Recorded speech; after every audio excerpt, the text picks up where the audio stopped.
What's going on, everybody? How's it hanging? How's it happening? You guys know what it is. This is Kevin from the Chord Progression Podcast, brought to you by MSOTD, Rocks for Rock and Metal Thrive. This is the last episode of the month of October, and this one is super duper fun because this is the first band that I have had on the podcast from my hometown of Milwaukee.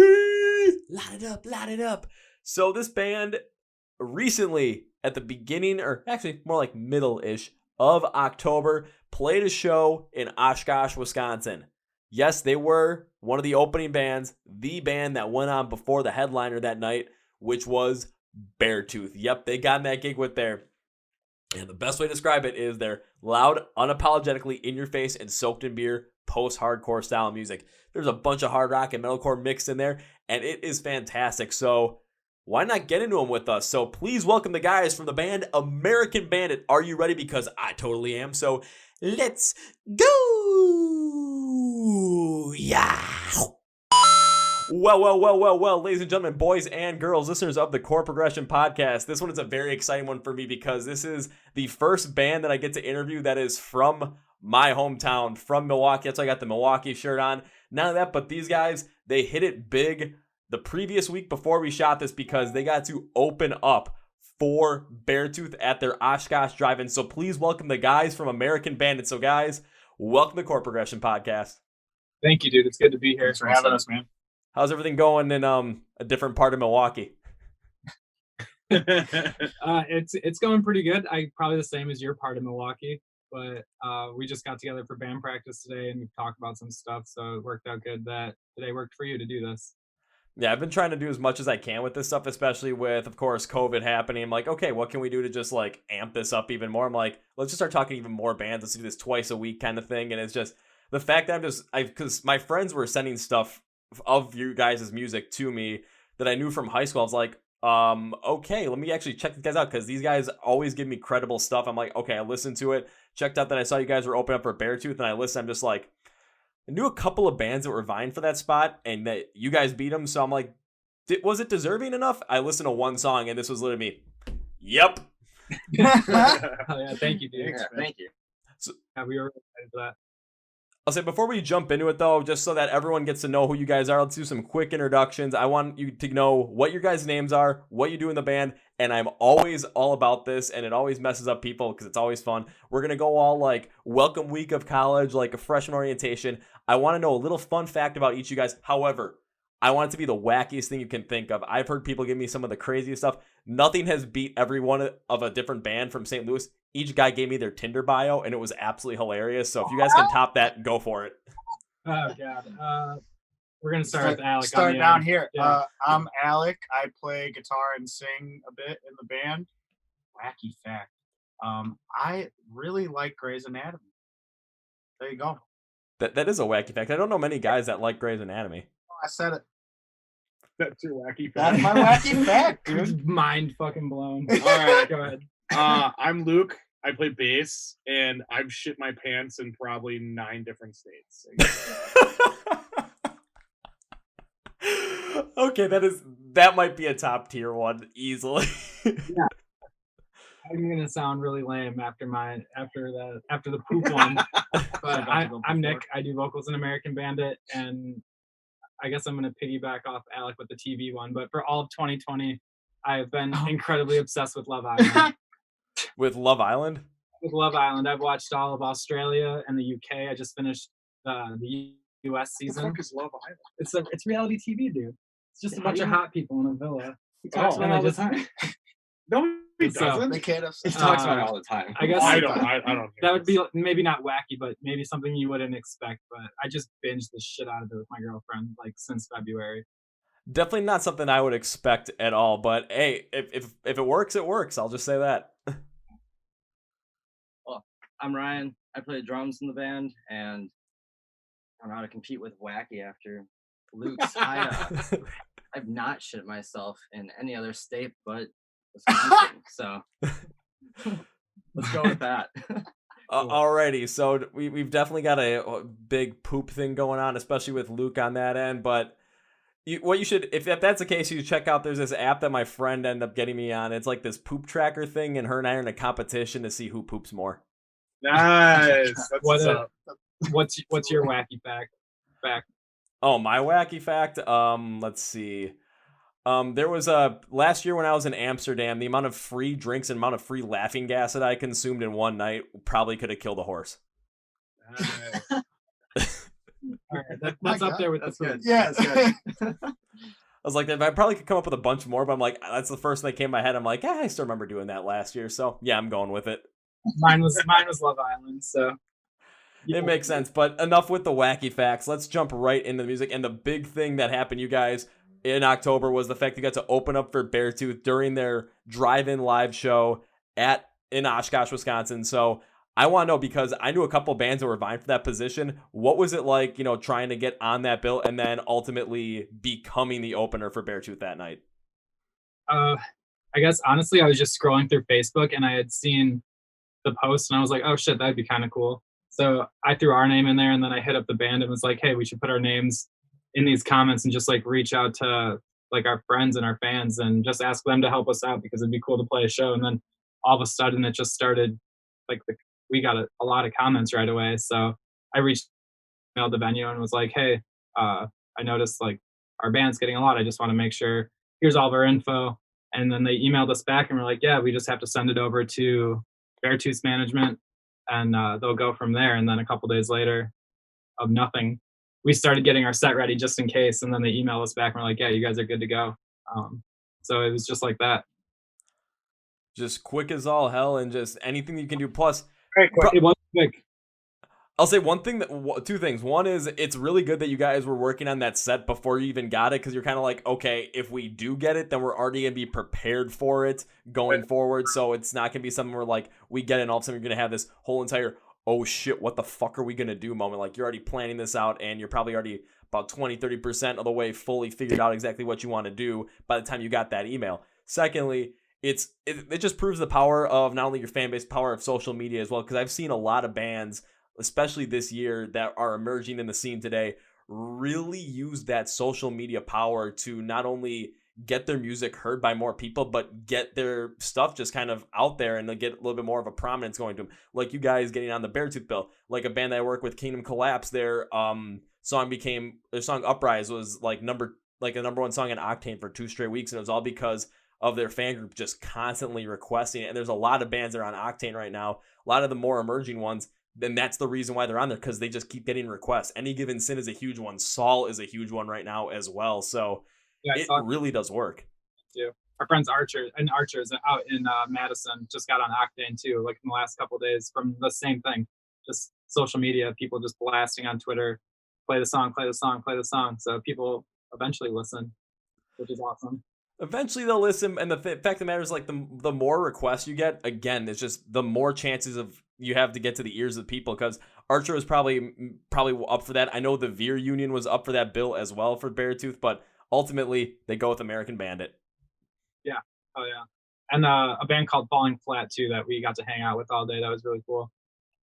They were on the bill as well? Yeah. So Falling Flat opened, and then we played second, and then Beartooth was right after us.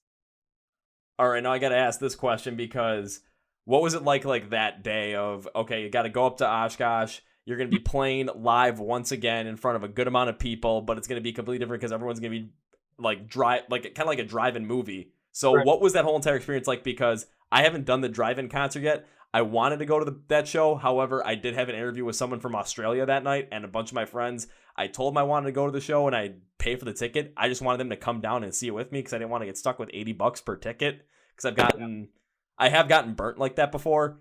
And like a couple days before, and they're like, oh, did you buy one? I'm like, I never heard from you guys, so no. Damn. Well, that day for us was it was a little hectic in the morning. We met up early and we ran the set once to make sure that we didn't have any hiccups and we were all feeling good about it. And then we started bringing inside to load up the van, and our van didn't start. And we have like the worst fucking luck with our van. Every time we need it for something important, it doesn't start. So we're trying to jump it and fucking nothing. So then we scramble and figure out how we can fit everything into cars and how many cars we need to pack to get up to Oshkosh. And we figured it out. It was 3 cars. Well, now you know going forward, if you ever have a problem with your van, it's 3 carloads. Three carloads. We got to Oshkosh, like at the time that they needed us to get there to load in all of our stuff. I feel like the anticipation of getting there was exciting, just to see like the setup with the stage and what the parking lot was.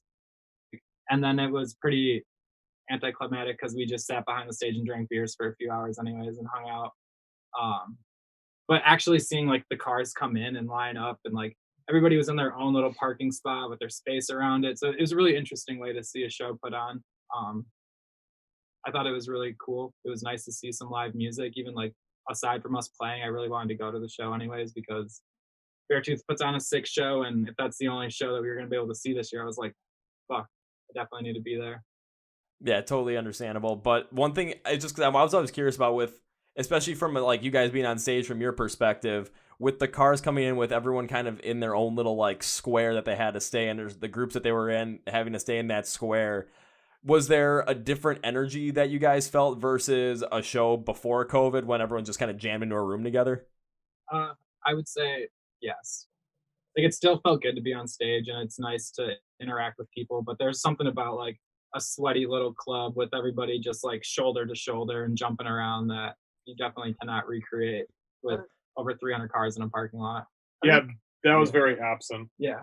I feel like everyone was kind of feeling it out too, like the crowd too. It was weird for everybody a little bit, but it was great. I think ultimately what was the weirdest part about it was the fact that there was all these social distancing guidelines. There was all this hullabaloo about keeping space and distance, and none of that was informed. Absolutely zero spacing of anything. There was people were right next to each other. Yeah, people were wearing masks most of the time, but like there was like a beer tent where everyone was like 2 inches apart from each other, and like there were people from all around the country that were there. Yeah, I would say that was a little bit uncomfortable. I think how they did the parking lot, they were pretty good about keeping people in their space, but as soon as you got over to the beer garden, if you're in that tent, it was like it would be like you were at a normal show. It was pretty packed. And then the merch lines, they said they were going to be spacing the lines out, and they didn't really do that. So if we were to do it again, those would be like my two concerns moving forward as far as safety goes. But overall, I did feel pretty safe doing it. Yeah, besides those two things. I think for like several hours, actually, Beartooth had like a line of probably 400 people for merch. That honestly doesn't surprise me from Beartooth at all because of the fact that the one time I went to go see them, which was back in October when they were in Minneapolis with I Prevail and A Day to Remember, it was like looking at the merch lines for that, it was Beartooth and A Day to Remember had about like the same length and merch lines throughout the whole entire show. Because it was just like, I mean, Beartooth goes on and it's just watching Caleb Shomo up there is like watching some guy and like 3 energy drinks, took 2 adrenaline shots straight to the ass, and is just going on stage having a good time. Yes, that guy goes fucking hard.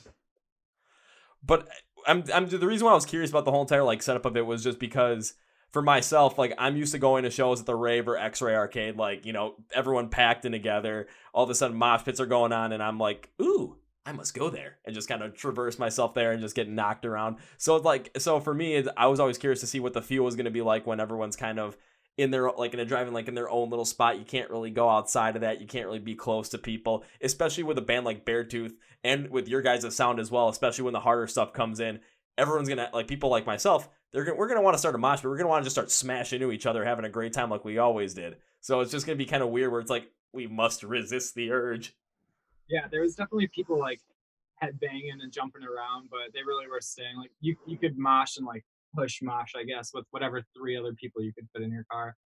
So there was definitely some like crowd involvement. But Think of not what like- you would see. Yeah. Think of like the 4th of July, but amplified. That's what it was like at a fireworks It was show. like- that's kind of what the vibe was.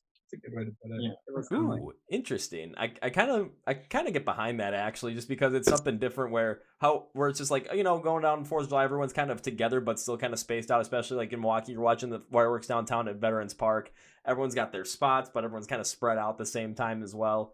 And everyone's just enjoying and kind of just going around with their own vibe as well. So I can understand that a little bit more now. yeah. Oh yeah. I think everyone was just happy to be there too. It Yeah, was like the only show. That was Probably, another for the big rest of the thing year. was we met so many people from so many different states. It was kind of mind blowing because that was the only show. Like, they weren't on a tour. They weren't like doing a drive-in tour.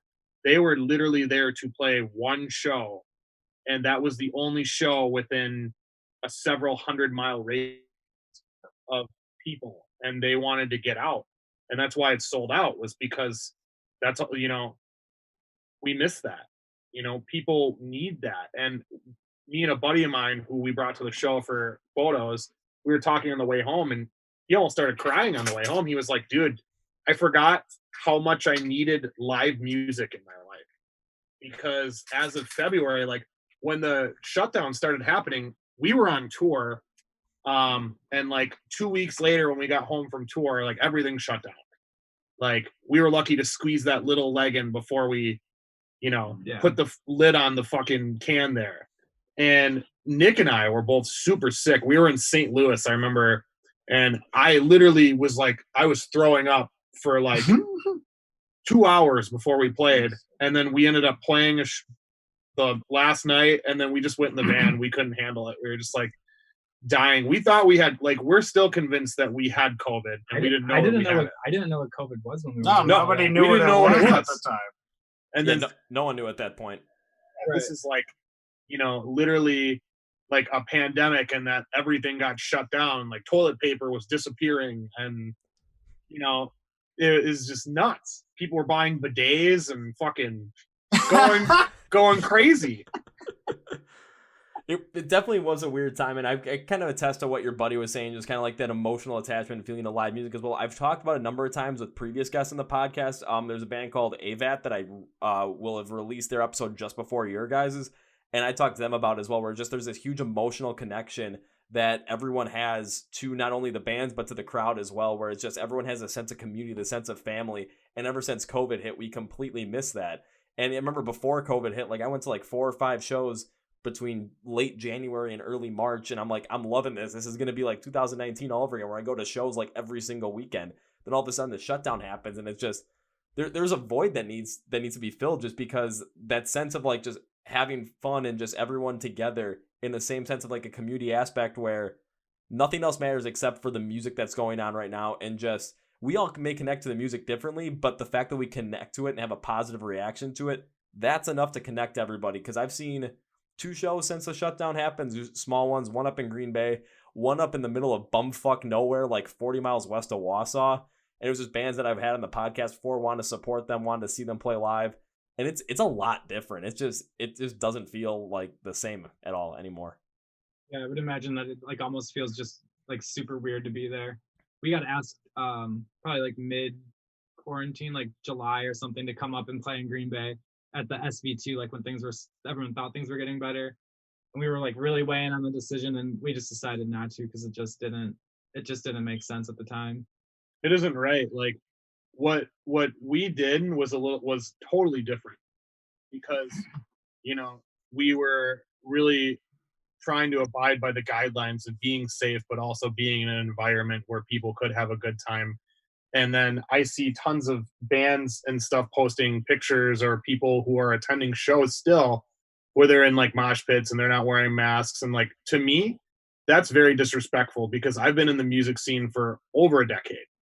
And it's like, we are a part of a community, and if we're not gonna, you know, hold ourselves accountable for not keeping our community safe, that's like a slap in the face to people. That says that we don't care about people. And it's like, if we can go and sacrifice playing shows for a year, let's do it. Let's fucking do it, because it's gonna be a tomorrow if we can all just love each other now and support each other by not going anywhere. I can see where you're coming from with that as well, because there's so many. I mean, take a look at a lot of the bigger bands that are out there that are playing, you know, those like playing venues like the Rave, or playing arenas as well, or playing like those major music festivals. And that's what they do now, because that's the size that they need for the crowd. And they can't really do anything anymore, because they're not going to go and play these. They're very rarely going to be able to go and play live shows. And I mean, not every band's going to have the opportunity that Beartooth had, that you guys were able to get on as well. Like, I know Skillet's done something with that, but honestly, that's pretty much it that I know of, which is kind of scary in a way, due to the fact that it's like, okay, I like both those bands, but it's just, I want to see, like, I want to be able to go and see more. However, it's the same thing as well, where I want to get back to that point where we can all get together, we can all go to concerts and experience that the way we love to and the way we are used to, because again, there's just that sense of community that's there that we're missing right now in the world, especially not only in the music scene, but in the world as well. We're just missing that. There was a show that happened in, I don't know where, but it was with like a bunch of butt rides. It was like Trapped and fucking Buck Cherry and Smash Mouth and like just some other big ass bands like that. And 100,000 people got coronavirus at that show. You're talking about the Sturgis rally? Probably. Yeah, I think so. Like, and because there was no distancing. You know, it's like if a couple people have it in the crowd, it's gonna sure as shit pass it along the whole night. And that's what's fucking scary about it. Because you don't know. People just want to get out, and they're not gonna, you know, like if they're sick, they could still be hiding it, you know, and they're gonna come out and do all that shit. But we do need to get back to that point where we can start advising safe shows like this for the next year at least, just to make this happen. Like drive-in shows, let's do it. Absolutely. I think that's the way to do it too. I think it is right now. Like if we're gonna do something like this, it needs to be like that, because otherwise it's just gonna affect our community even more. Oh, very much so. And it's just all something too where we want to get back to that point, because especially those venues that we love to go to, that I know you guys probably love to play in as well, those smaller, more independent venues that are struggling right now. Like we want to make sure that they survive, because we love going to those places. There's like a sense of family when you go there, because especially, I'm going to use the Rave as an example because that's always the one that I go with. It's going there. Like last year when I went there, almost every time I went to a show in the pit, like there were like the same like 7 or 8 people along with like 20 or 30 others that were in the pit, and like 100 more that were around it. Like there was always like 7 or 8 of us that were at almost every single show, and it was like I do not remember their names at all, but I always remember their faces, and I was always just like, hey, how's it going, man? High five. I remember that too. Hell yeah. Just all good times. But I think one thing that when it comes to getting back to those live shows as well, especially with what's going on with COVID, is, and it all comes down to that sense of community, that sense of family as well, where this is something that we're all battling against. We're all going against this virus. We're all trying to combat this and basically beat this to the point where we can get back to what we were doing and get back to normal. However, the problem is because, especially here in America, and I think you guys can agree on this, it's become such a politicized thing that no matter, it's like if you're on one side of the aisle, you're going to be totally on one side. If you're going to be on the other side, you're totally on that side, and there's no compromise there. But if we take politics out of it, we just kind of all just think of this as a common goal. Honestly, we could end up beating this probably a lot quicker than we are right now. Yeah, absolutely. Probably early next year if we all just stuck to something. If we all just stuck to something and that people just started, you know, kind of abiding by the fact that, yeah, this is contagious. I know you still want to go out and live your life, but let's just kind of spread out a little bit. Like, dude, it's still weird to people like that. Wearing a mask is like literally a regular thing now. Like you can't go into certain places. People serve you certain things. They'll ask you to leave. You know, I was at Chipotle the other week and I got kicked out because I wasn't wearing a mask, and I just went like this. And I was like, seriously, man, you can't just serve me if I'm like this. And he's like, no, dude, you got to get out of here. I was pissed as fuck, but I had to leave.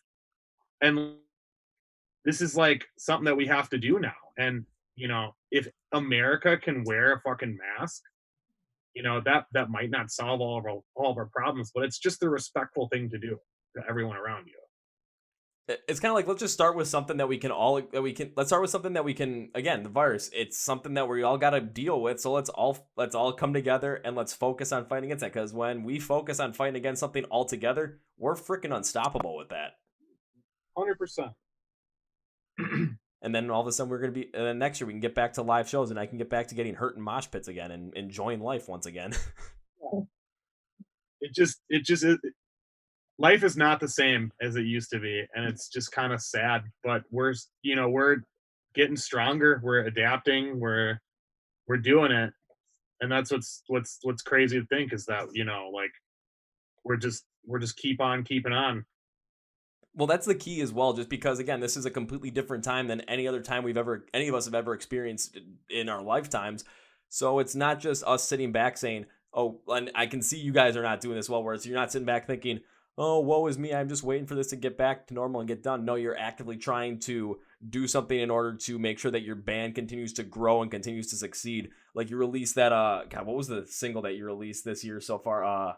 The cover of Heartless, which, god damn, was that good. Holy shit. And then doing the Beartooth show as well. It's something that you're doing and you're just saying, okay, these are the opportunities that are being presented right now during this weird and wacky time in the world. So how can we maximize on those opportunities in order to come out of this even better than we went into it? Right. You know what I find really weird, just kind of off topic, is that there's no fans at any NFL game right now. It is the weirdest thing ever to like watch a football game and then you like hear the dub overs of like ah, yeah, but there's no one there. I think the only place that's really having a continual amount of fans are Houston and Dallas. That's about it, and I think KC.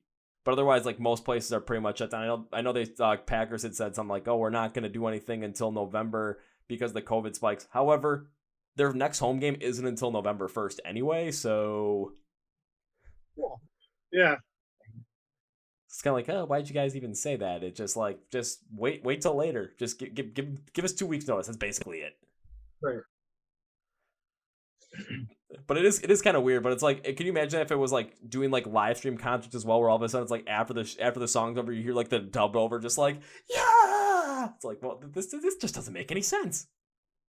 Yeah, with the Beartooth show, I wasn't sure if people would be like honking their horns or something after songs. I was kind of worried about that because I just didn't want to mess with the sound that we were hearing, but I don't know. No, it was chill. It was like Yeah, a nobody show, honked their though. horn. You I could don't hear know the if they were told. cheers. Like, Yeah, it you could was hear chill. people cheering and everything and clapping, but maybe they were told not to honk their horns. But in my head, I was like, oh yeah, like honking a horn makes the most sense when I'm that far away. Well, but like we were saying before, though, like it was literally like the fireworks thing. Like that's Oh, just yeah, what I that's, thought like, of the right away. best. Like people I had never like even the thought of that. camping chairs out, like and they had like Blankets reversed their and- cars, so like the trunks of their cars were facing the stage and were sitting in the vans, like so it was chill. If any of the horns, we heard a lot of car alarms going off. Yeah, that was funny. That was funny. I feel like because people locked their cars and they were like sitting on them or like standing on top of them and just like jumping around, all of a sudden like just the bounce and the shock probably set them off. Like it's like when a cell phone goes off in the movie theater and you're like, ooh. And you see the person like frantically trying to turn off, like, come on, I know it's me, I'm trying over here, man. Like this, they basically turn into George Costanza, like, come on, ah! Nailed it. And that basically is my weirdness for the day, even though I've probably done a lot weirder things with my day already than trying to impersonate George Costanza trying to turn off his car alarm. But yeah. Add to the list. One thing that I was always curious about with the drive-in show was, especially, and I know this is probably just like the crazy thing, but I always wanted to see if they were going to do something like have this giant area right around the front of the stage, but also have like enough distance between it to where all of a sudden, you could technically have a mosh pit, but it was just people in a demolition derby. Right, like cars are just crashing into each other. just 360ing and That'd be so sick. windmills. That'd be Like, so sick. Play a show at a demolition derby. Well, that's now. Yeah, that would be sick. I was like, because I told myself, like, if I saw that happening at a show, like, I would go out, buy like a $600 beater and drive up there with my friends. But then I would basically go into demolition derby, get this car completely wrecked for like an hour and a half. If it survives that long, that's the key. If it survives that long, and then walk out, just leave it there, let it go get scrapped, just go back home with my friends. That'd be crazy. I mean, there's probably a lot of like health risks and a lot of insurance involved in that, but I don't know, I'd do it. Yeah, same. But one last thing when it comes to that is, did you guys get to spend any time like with Beartooth at all, especially chilling in the back, or is it just kind of you guys were separated the whole entire time? Separated the whole time. Like they had our area, and there was definitely no mix there. I think they were just like a little more on edge than what we probably were. Oh yeah.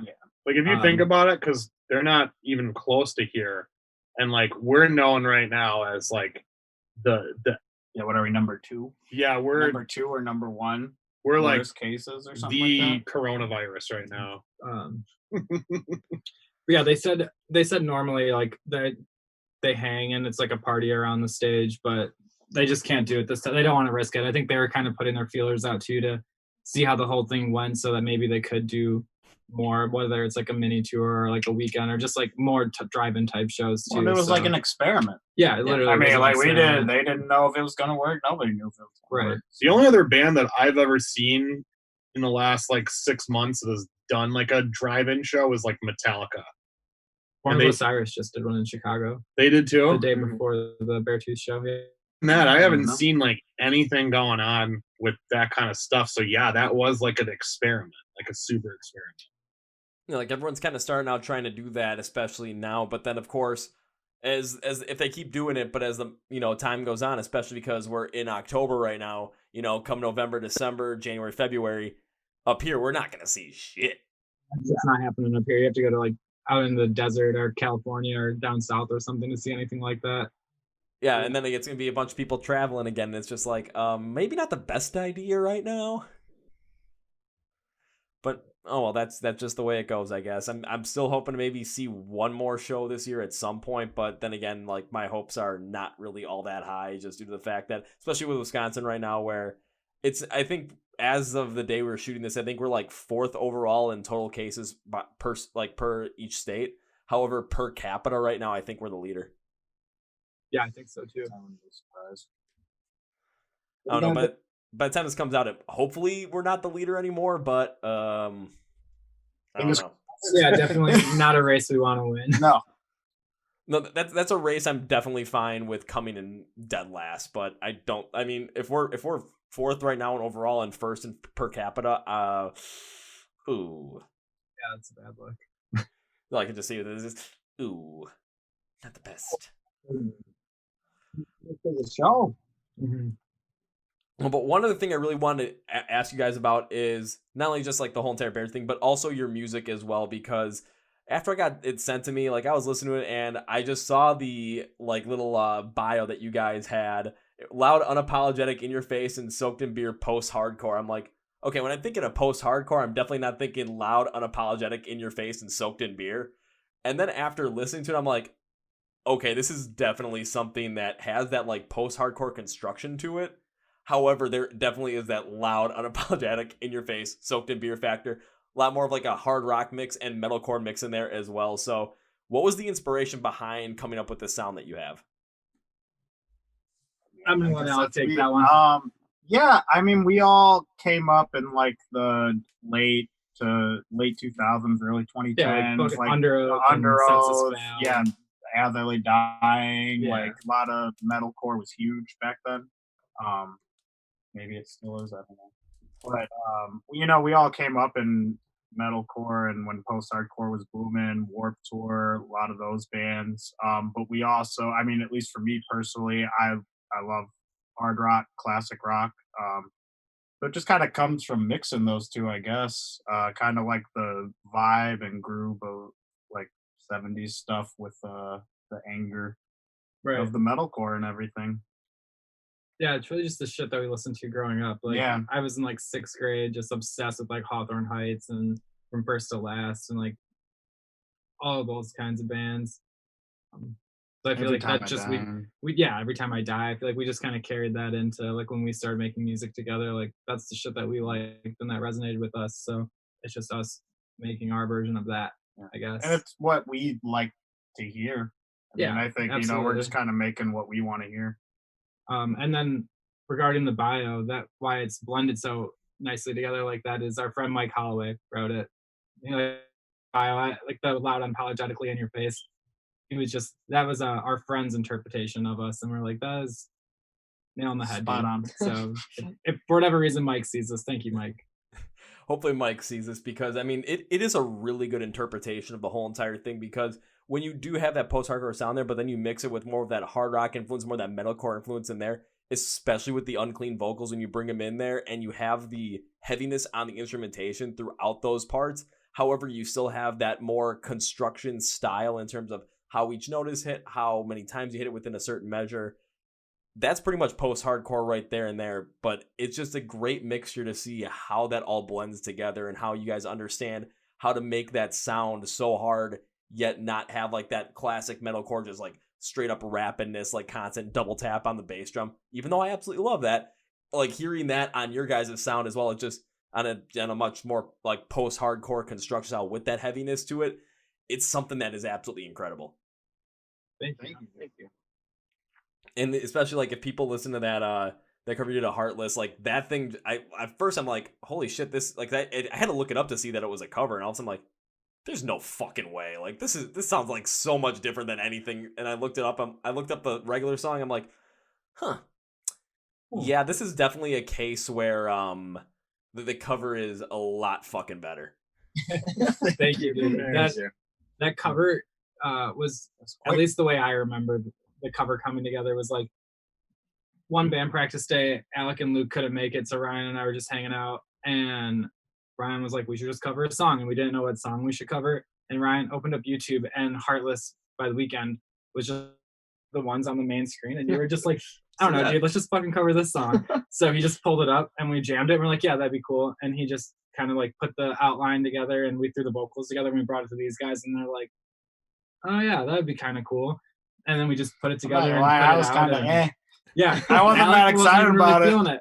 But I love it now. Yeah, but I was such like a little bitch leading up to the Beartooth show because it was the first time we played it, and like every single practice, I was like, "You guys, I don't fucking know if I want to play this song. Like, I don't want to say the word pussy that many times on stage. That's just not me." Like, but yeah, it turned out really cool. It was fun. The first time we got to play that song actually was in front of like 2,000 people. It was pretty wild.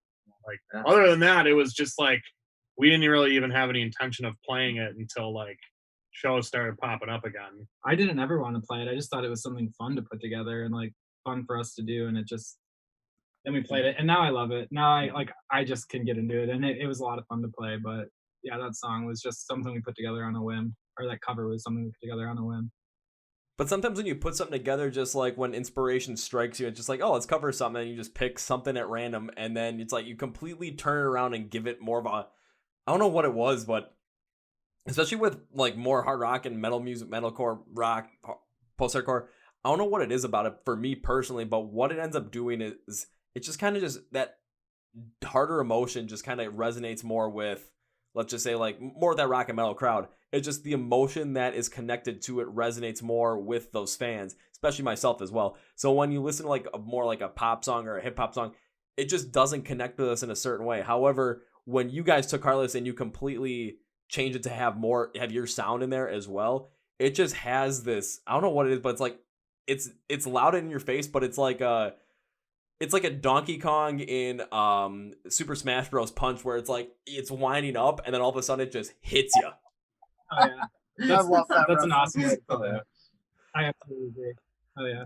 During that whole entire thing, I'm like, okay, I gotta think of a good reference for this. Like, how does it work out? I'm just thinking, and for some reason, I'm just thinking about, man, I want to play some Super Smash Bros. Later. I'm like, oh, that's it. Just DK. And then just waiting for, and next thing you know, you go flying off the map, and all of a sudden, they lose a life. They come back and they try and hit you with a home run bat, and then you're just gonna hit them again. Absolutely.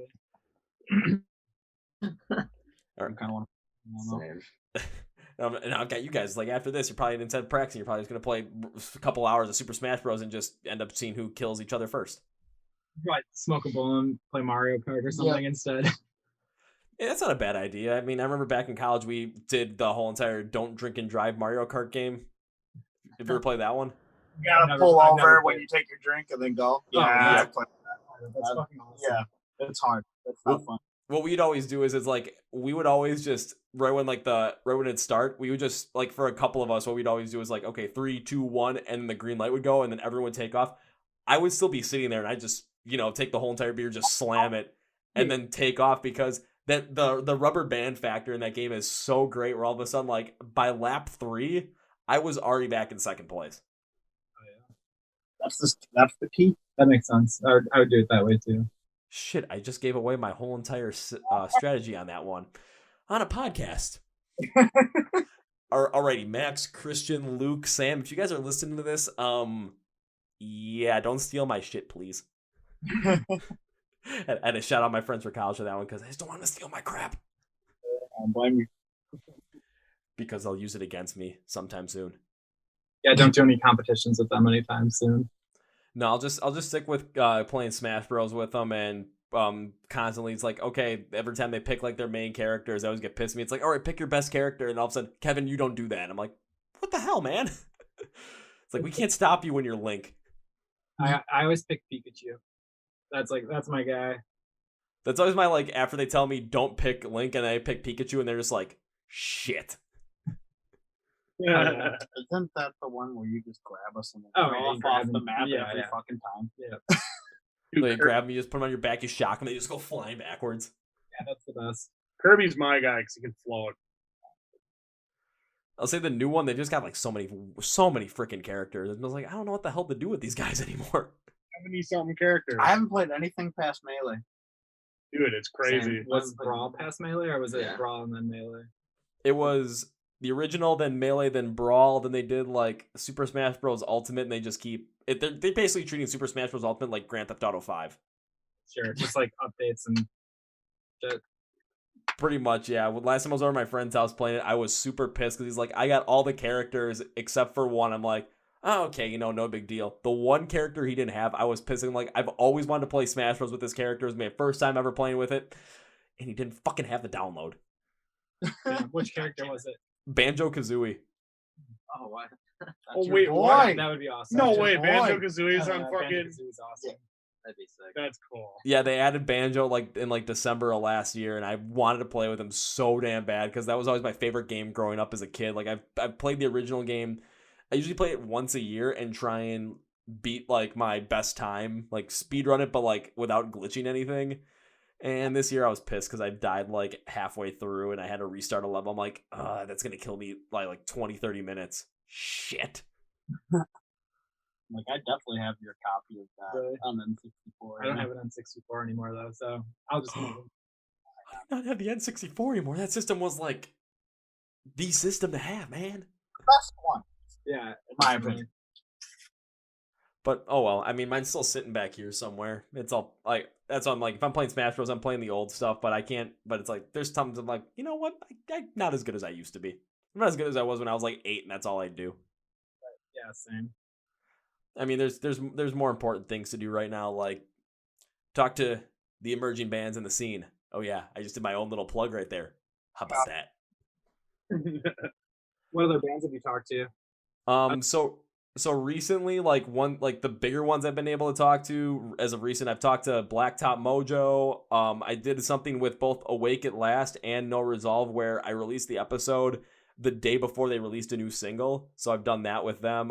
Throw the Fight. Let's see, Kill the Lights I've done with James Clark. I'm trying to think. I've done one with Saul as well, and then I'm trying to think. I just booked one with a band called Boys of Fall. Then they'll come up new album like in November, and I've just been getting people like requesting that I try and get them on. I'm like, okay, if you guys ask enough, I'm gonna go for it. Oh, that's awesome.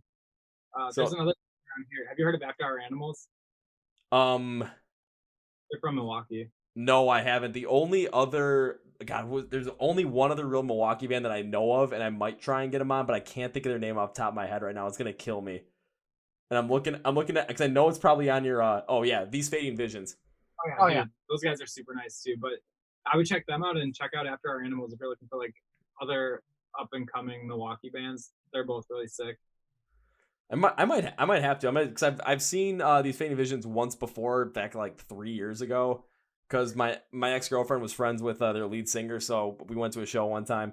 And then After Our Animals, I'm going to have to check them out as well. And I've got them pulled up already, so I might just start, after this is over, when I'm putting everything together, I might just start listening and be like, alrighty, we'll send off an email and call it a day. Yeah, dude, definitely do it. That'd be awesome. Just keep getting them, just start going and keep pumping up everybody else, and then focus on Milwaukee stuff too, because we got good stuff here. We just got to get people to know about it. Yeah, Milwaukee's awesome. I love this city. I do too, and it's like, well, especially when live shows come around, because it's like I've been to a bunch of different venues as well, and it's just very few compared to the rave, in my opinion. Oh yeah, dude, I love the rave. I think I like all the rooms in the rave too. I'm down to see a show in the basement, the ballroom. Did you the see bar. the thing they're doing? Yeah, like the You can- guided tour. You or can go on something. like a tour where all the lights are off and you only have a flashlight and you can go around the whole rave. I did see that. I like the thing is like I just looked at the price where I'm like I just want to go like because I can bring like 1 or 2 people. Like I want to go with some people and just be like just do this because this is the whole entire thing. But you know what? Just because I haven't been there. I've been there twice this year, I think, or once maybe. I don't even remember. I think once for Alter Bridge. Yeah, that was it. But it was just like I missed that place, and I want to make sure it survives as well. I want to support as much as possible because it's all 3 stages. No matter what, you get the ballroom, you get the club over, you get the basement. No matter what it is, you're gonna get a good show. I actually like the basement the most because it's just the stage is a lot lower. There's a lot less people. Everything's more packed in. It's just crazy. It's crazy. How is Alter Bridge live though? I haven't heard that name in so long. Were they awesome? So this is the best way for me to describe it is I'm always used to like going to the shows where everything's crazy, all the mosh pits are going. There's none of that for Alter Bridge. What I end up doing was I'm like, okay, I got to find something that's just going to like take the show like over the top for me so I can really enjoy it. Watching Mark Tremonti play guitar, there's things I don't understand about the guitar at all. I'm very guitar illiterate. There's things I don't understand, and then I'm watching him, I'm like, I don't understand even how you do that. How the fuck are you doing this, dude? Like, and just like he just looks like he's not even trying. He's doing this absolutely most insane crap ever. It's awesome. Oh yeah, yeah. I haven't listened to that band in a long time, but that's sick that they played Milwaukee this year. Yeah, they played them right like the day after Valentine's Day. Nice. And then like I had friends that were like, "Oh, come to our Valentine's Day party." I'm like, "I'll show up after." Oh yeah. God damn, dude. February feels like 10 years ago. I know. It does like I think February because I saw Alter Bridge and Clint Lowry opened up for him, and then like the week after that I went to Madison to see The Word Alive, Escape the Fate, and Falling in Reverse, and that one was I almost broke my nose during that show, so that's how I knew it was a good one. That show was massive too, wasn't it? Sold out at the At the Sylvie. yeah, I'm pretty sure that was sold out. I didn't go, but I know that tour did really well. Ronnie Radke can't go back to Six Flags. I know. that might be the most random fact on this podcast ever. Is just Roddy Radke not allowed at Six Flags anymore? Perfect. Oh shit! Yeah, I should have. Have you ever? I'm Luke and Ricky Radke. Have you ever looked into that before? I haven't. I'm gonna end up going down the rabbit hole on this because like I've barely gotten into Falling in Reverse the past couple of years, so I'm like I really want to go on this rabbit hole and see why the fuck is Roddy Radke not allowed at Six Flags anymore? There's a video. Yeah, you just look it up. Just type in Ronnie Radke mic stand into a crowd at Six Flags. The mic stand thing was at Six Flags. Yeah, Six Flags. that was like New the Jersey. one big show that Six Flags had, and then they stopped doing it because of that. I saw Never Shout Never at Six Flags years ago. I was there. Yeah. Oh my god. Okay, yeah, I definitely gonna because I always know about the mic stand. I didn't know it was at a Six Flags though, but now I know why he's never allowed there again because he threw a mic stand in there and then ended up like him on Twitter is absolutely hilarious because there was someone that was trying to go after him about the whole mic stand thing. He's like, yeah, and then the woman who that happened to, like, she ended up with like $1 million and like nose surgery, so she kind of came out on top, and I got press out of it, so it's kind of a win-win. You got That's a good way to stand. Can play at Six Flags anymore because of I that. think they Yeah. I think they banned like metal. He got jail time for that too. After he got out of jail, Holy shit. the second time. I don't know much about Ronnie Radke. All I know is it's just all the stories that he has and all the stories that I hear from him. They're always just the most ridiculous, but always end up like you think about like, okay, that's just kind of funny. But one other question I got for you guys is now that we're coming towards like the end of 2020, going into 2021, and all this other crap has happened so far, and we still aren't sure exactly when live shows are going to come back. So what's the plan right now for you guys to continue on this growth and continue on, this path that you're on? Because especially after the success of the Heartless cover that you guys had, because right now on Spotify, as I'm looking at it at this very moment, it is almost about to break 100,000 streams. Your monthly listener count has gone up the past couple of days that I've looked at it. It was at like low 6,000 when I started looking at this stuff. Right now, as I look at it right now as we're shooting, it just topped the 7,000 marker. So there's definitely a lot of momentum that's getting generated behind you guys. So what's the plan to make sure the momentum continues forward? Good question. Well, so earlier, right after the Heartless release, we did a split EP with our friends in Garden Home. So we have 2 songs out after that. And we're kind of just pushing those for a little bit. But following that, we just finished recording an EP that'll be out early next year. It's going to be called Year of the Rat, and we haven't said that anywhere but to you. So there you go. Exclusive. Yeah. Called Year of the Rat. We're probably going to officially announce it Right now. right now, I guess. but like on our pages and everything, in the next month or so, we're shooting a music video on Saturday for the first single that we're hoping to get out probably late November, early December.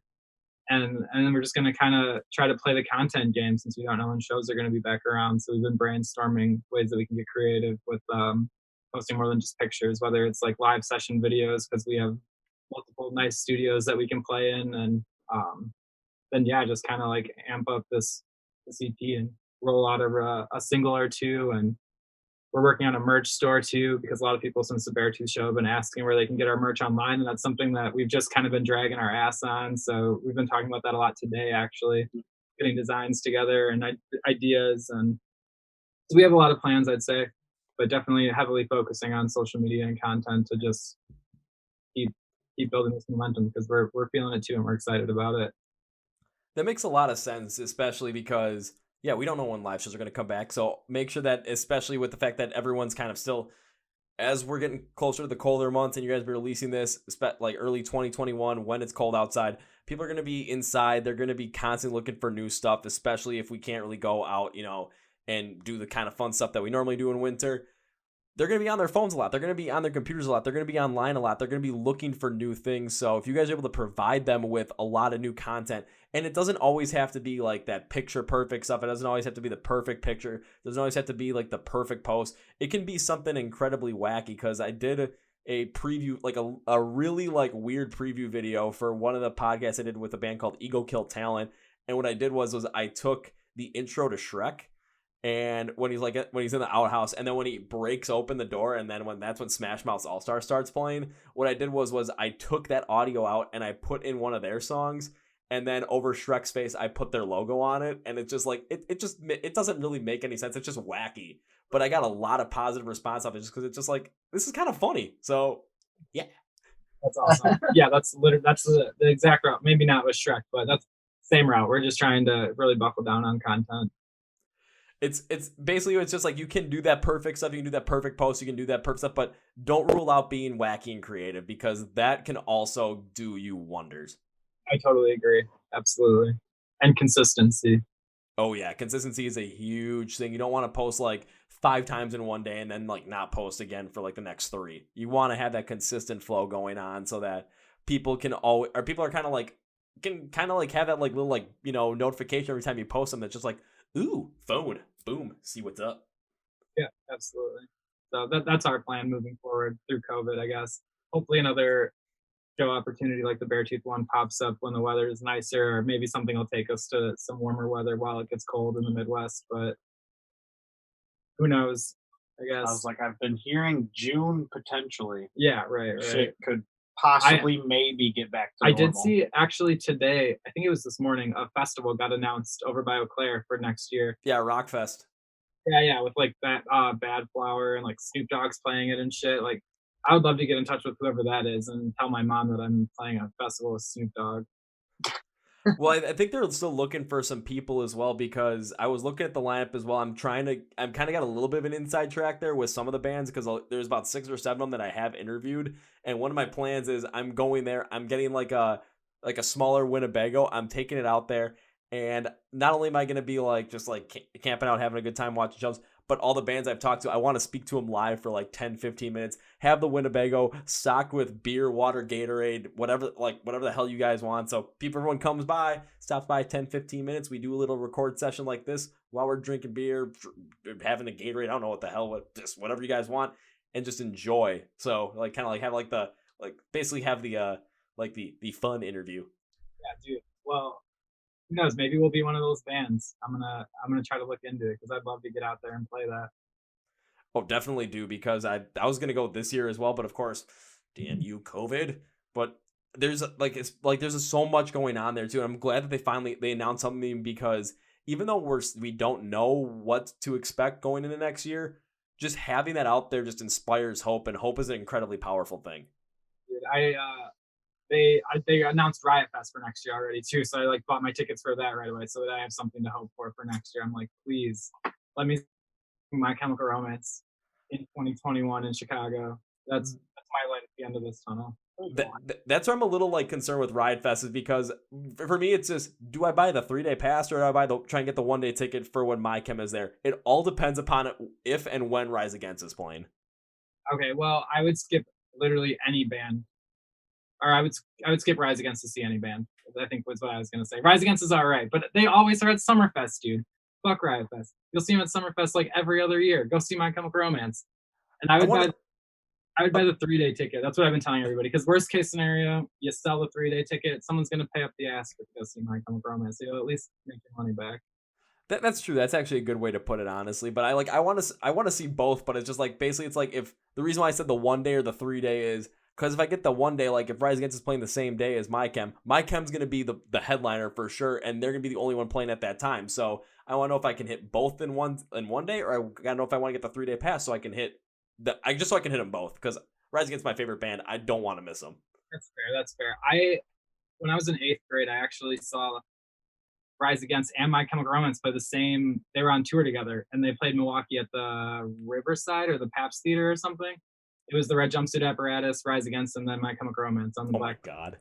Yeah, Red jumpsuit? Yeah, it was like, dude. So it was like we were in 8th grade. It was the night before my fucking birthday. Like, and whatever, 14 or something that same night, and I was just like in heaven. I don't think anything could have topped that. My parents' divorce didn't even matter. Oh my god. Okay, that's the power of music right there, folks. Hell yeah. That would be the best way to put this. And I know you guys, we're about at that hour mark, so I want to make sure you guys get back to, what you guys were doing for band practice. I want to thank you guys for being on the podcast as well. And if you guys want to say any last words, now's the time. Yeah, first off, thank you for having us, dude. It was awesome to meet you, and hopefully we get to meet in person after all this kind of dies down. But I guess for anybody listening, yeah, like I said, Year of the Rat is coming out next year. First single, hopefully before the end of the year. So keep up with us on Instagram, Spotify, Apple Music, everywhere, and just stay in touch, I guess. Do you guys, anybody else have anything? Perfect. Stay healthy. Good to go. No, yeah, seriously, it's been awesome talking with you, dude, and thank you. Hopefully we can do this again sometime. Well, I'll plan on doing this again sometime. I'd love to have you guys back on the podcast. And also, for everyone listening, when it comes to following American Bandit on everything, all their socials, where to find their music, where to stream it, and be ready for when Year the Rat comes out, here's what you got to do.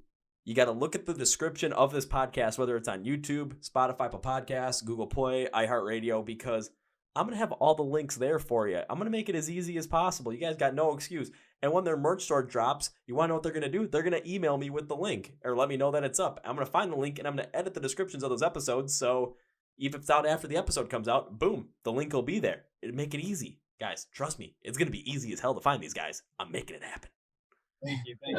We appreciate it, man. Yeah.